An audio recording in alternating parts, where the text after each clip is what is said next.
bargaining deadlocks. Bargaining deadlocks. But the other is any dispute involving the interpretation and application of a collective bargaining agreement. Philippine law makes a distinction, but it's not so clear as American law makes the distinction. When you say interpretation and application of the provisions of the collective bargaining agreement, or company personal policies, you are referring to rights disputes, R-I-G-S-T, very correctly. R-I-G-S-T-S, rights. Rights because what is involved is you are asserting a right under an agreement, correct? So that is the ideal arbitral relationship. But when you say bargaining deadlocks refer what should be incorporated in the collective bargaining agreement, wages, also for and other terms and conditions of employment. But the voluntary arbitrator has no right. In other words, he can say, well, we speak in the middle, one for you, one for the other. That is the most dangerous part of it. That's why in American law, rights disputes are ideal for arbitration. Of course, arbitration in the Philippines is very popular.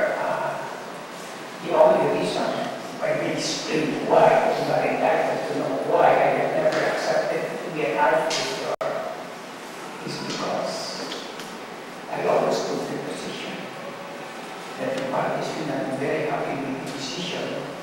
In either case, if the University of the Philippines comes along, we will be held responsible for it. It's like appealing on TV.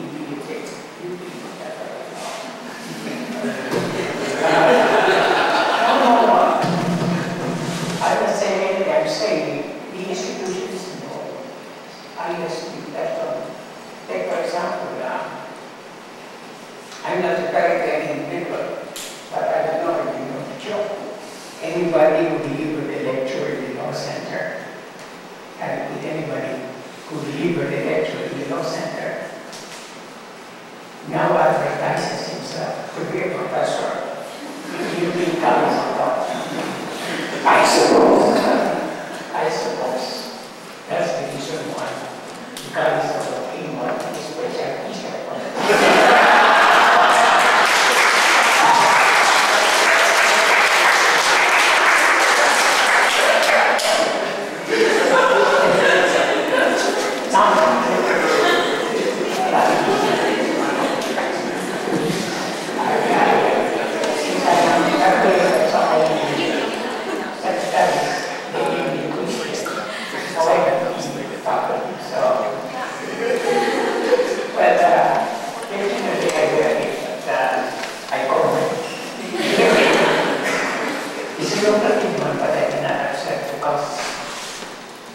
Because the possibility that the college of law will be involved.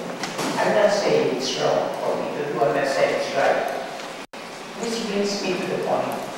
When you practice law, the labor arbiter can be by agreement, be the voluntary arbitrator, but you have a practical problem. Because the decision of the labor arbiter is appealable to where?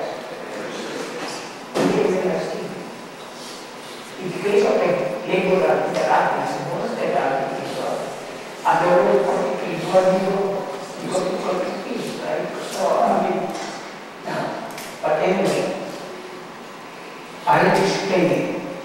Now, the appeal procedure in the case of voluntary arbitration is from coerced from one to jurisdiction, Is that clear? The rest are clearly mechanical. And that is the end of the labor cause. We now have left only Executive Order number 180. But I pointed, I don't know what those of you who had this opportunity in my class have a copy of the complete document. At any rate, let me call there is a strong similarity between the provisions of Executive Order number 180 and the Labor Code, except that in the case of Executive Order number 180, the Civil Service Commission, the Department of Justice, and the Department of Labor are all involved. Secondly, you cannot strike in the government service. You cannot bargain in the government service except for those areas not covered by the civil service law. And there's nothing under the sun that you can say is not covered by civil service law. And there is no NLRC clear. Now, so far as waiver legislation is concerned, let me just call your attention to the nagging problem in the case of the government unions.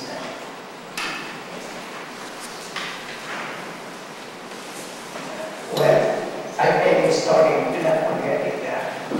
I wrote an examination question before the government service, and the right is that who is the government employee? You know the answer I got? You wouldn't believe it. You said the government employee. Anyway,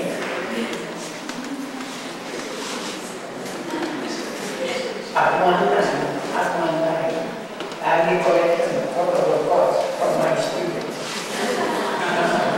I don't know where I placed it. So there was one time that was the class of Professor Roque. The lady, she was her name. Professor Roque, the lady, there are two Roques. One is the gentleman, the other one is the lady.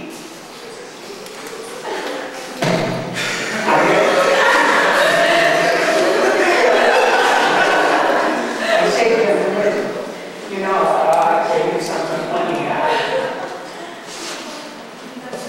People believe that I am the expert in cyber law. So I give you congratulations. I am an expert in cyber law. At the same time also, I filed a petition before the Supreme Court to invalidate the law. And so I am almost tempted to accept the congratulations. However, I like to point out to them that it is the otherness in me that is involved. So, he is the expert. With respect to Professor Roque, Professor Roque is also an expert on it, but he's viewing it from the point of view of constitutional law. And Professor Roque and Professor KJ were both my students, so I must also in the knowledge of their greatness.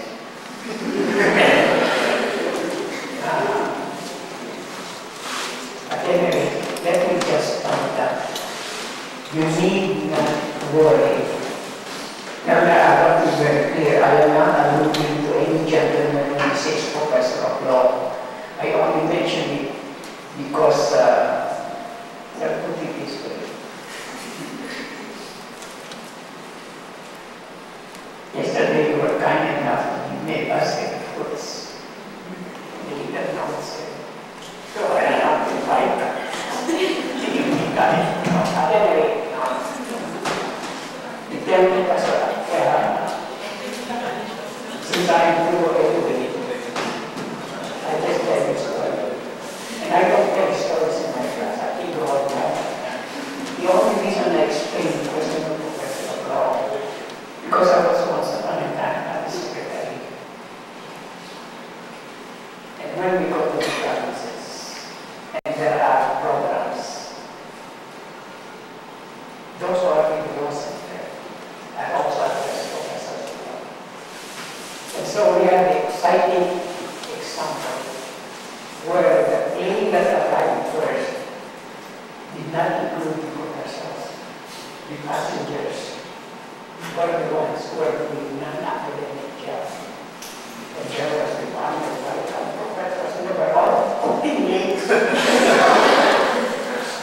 the second plane arrived, there were no more things. But I remember being a very well.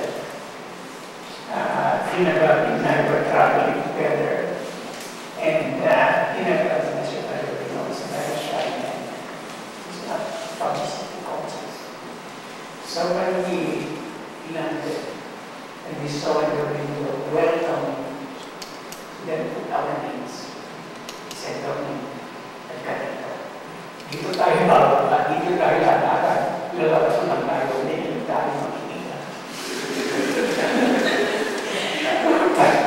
I said, yes, sir, dinner, para. Finally, when we were going home, sabi niya, Domeng, kulit mo yung pansin, hindi natin.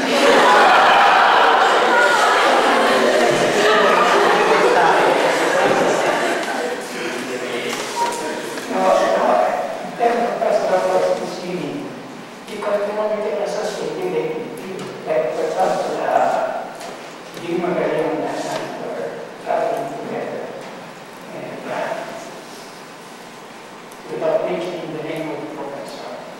Because if our flight is more like 15 islands, they're bumpy, and the stewardess was serving coffee, and it's spilled. For the Manasatalo, of a member of the faculty, who was supposed to be the first speaker, that the students in Bharat Talo. And he couldn't speak. And he was furious with this steward. And they rated the steward as a in the afternoon, when we were going home, the round open. And the rest of us were welcoming us. And the professor said, you again? So you again. And the stewardess did not know what to do. So the professor said, down there. Scratch, coffee and all that. Finally, the professor got so exasperated.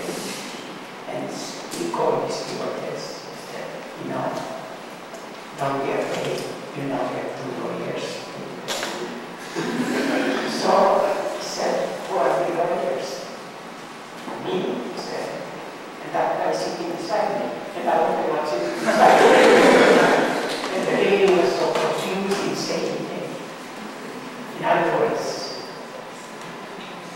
while the public is so sensitive to the word professor, it is not really left for us to forget power. As long as you associate yourself with you are a professor, whatever it means. Anyway, let me give you, now let me say that we have accounted for all this statutory law. If you have no questions, let me be personal now. First, let me thank you for the gift of the fruits you gave me yesterday. And secondly, thank you for the coffee, although I do not drink coffee now for all these reasons. But let me now end in a very personal note. I join in your prayers for the success of this parish Amnion. And I hope that the next time we meet, I will be able to address the compañera or compañera. Thank you very much.